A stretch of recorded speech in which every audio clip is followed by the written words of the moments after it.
you notice when you need money, you have it. You don't have to beg some dumb guy that you married to give you the loot. So congratulations for having defeated the legislature in the state.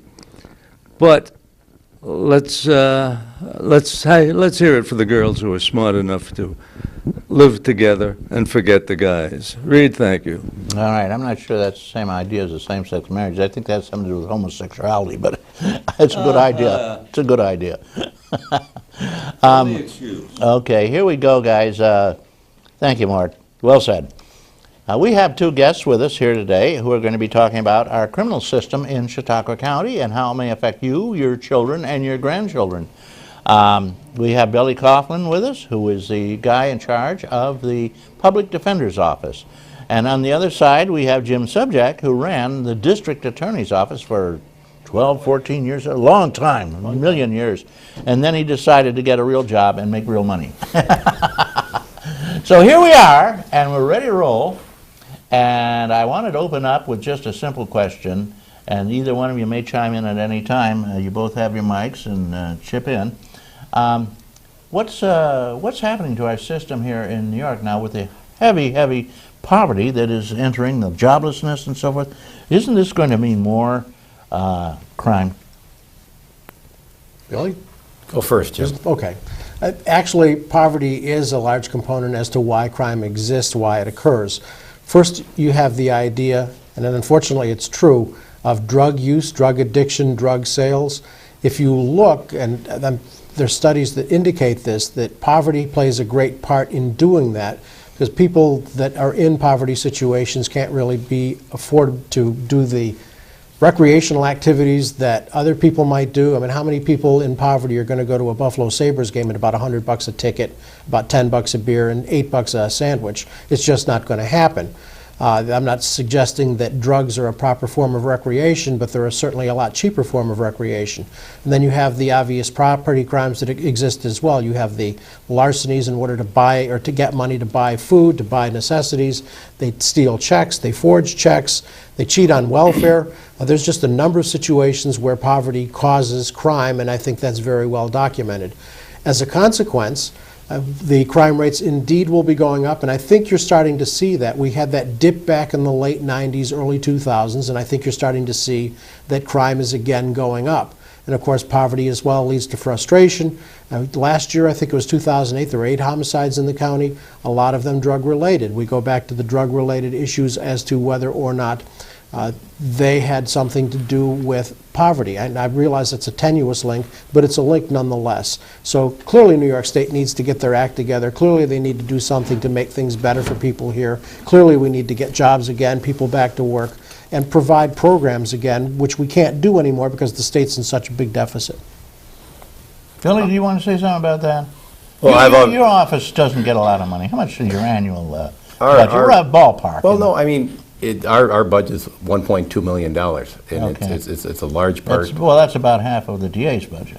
Well, well, I don't want to get into. It gets the inside track. I don't want to get. Well, okay. there's the DA's salary is Jimmy would tell you is mandated by the state. It's the same $1 million level. a year is a lot of money, though. Right. For a salary. Right. Well, I mean the one point. No, one. I wish I had them. I'm kidding. No, but what I was going to reiterate. I'm sure go there aren't any statistics. I don't have any evidence of this other than just anecdotal and what I know.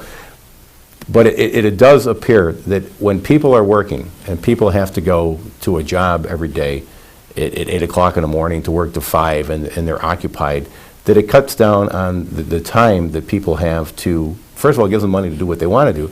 But the other thing is it cuts down, it gives them a responsibility, something to go to, and it cuts down on what we wasted time, as I guess would call it. Time that could kill people and things. Well, rape and so forth, you know? No, I mean, I really believe that if you were to examine the unemployment rate with the crime rate, you'd see that as unemployment is lower, the crime rate is lower because people are invested. If you think about the whole concept of rehabilitation, when we deal with people that have committed a crime, the whole concept of rehabilitation is to get them in the system, to buy into the system, to work, to buy a house, to have responsibility. And when that happens, when people buy into the system, or become part of the system, then they don't commit crime, and they don't, and when you don't have employment, people look for easy ways to make money, or other ways to, as Jim said, for recreational purposes. And I've never seen a study, but I think if you were to actually look at the numbers, you would find out that the lower the unemployment rate, the lower the crime rate. And I think they go hand in hand. Yeah, there's no question about that. You're both attorneys. Maybe you could tell me this. How does somebody who's been in the slammer on a felony get a job? He's felonized. He can't. Nobody's going to hire him now. He's illegal to work for the state, the county, and the town, or any government. He can't get a decent job there. Most companies won't take a felon. And on top of that, he still can't vote. He can't run for office. He can't own a gun to go hunting. He can't do any. He's totally. How does this guy get a job? Well, actually, You that's say, go get a job now. That's very Get interesting. into society.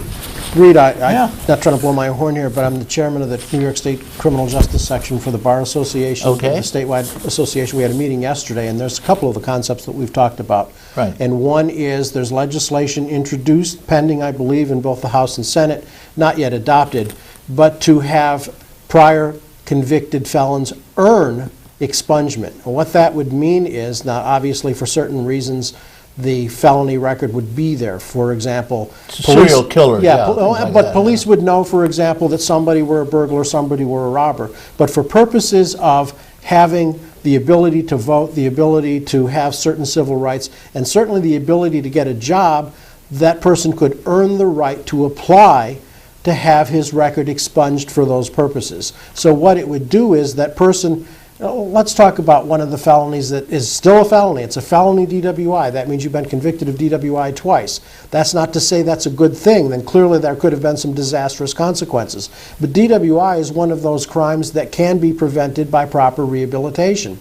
But what that felony conviction has done is taken a kid who may have 2 convictions by the time he's 22 years old and essentially branded him a felon for the rest of his or her life, so they can't get the opportunity to have a meaningful job, because you're absolutely right.